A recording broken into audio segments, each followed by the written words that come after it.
Pamirsa yening wewidangan tiosan medui dresta pacu jalur pemekas ring Buleleng menderbe dresta mejukungan.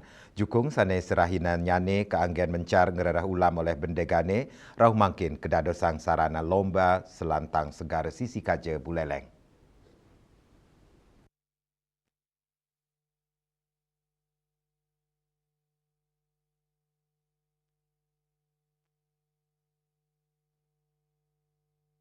Jukung sani keta keanggen mencar oleh bendegane, selami araina libur turpacang keanggen berlayar dase kantos 16 km, ngawit saking segara kerobokan ring sisi kangin kota Singaraja, kantos segara binaria Lovina, ring lomba perahu layar. Lomba puniki wanta kemiletin kali diri, antuk muatang pesikian megayung jukung miwa ngebatin layar, antuk nuju gena pinis, para pemilet side ngandelang tenaga miwa angin. Lomba inucap ketriksain saking digelis nyane neket ring finish, miwa kedisiplinan jalur.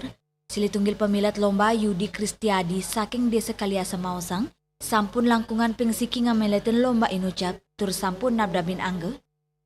Untuk persiapannya itu cukup panjang, dari persiapan mulai untuk perbaikan perahu, persiapan untuk layarnya, fisik juga, dan yang lain-lainnya juga. Terlalu mendekat kepada peserta lomba. Murni menggunakan layar. Ya, untuk ini murni untuk dayung sama layar. Jadi ke depan dulu itu untuk mendayung dulu, setelah itu baru nanti menggunakan layar. Asapuni Ketaler, Kepala Dinas Ketahanan Pangan dan Perikanan Kabupaten Buleleng, IGD Putra Aryana Mausang, parikrama inucap metutujon antuk nangyang gegiras pesikian krama jiwa bahari masyarakat Buleleng, sepisanan nincapang kuagedan para bendegane miwa nincapang kewentanan sektor wisata bahari Kabupaten Buleleng. Yasari Yuli, Bali TV.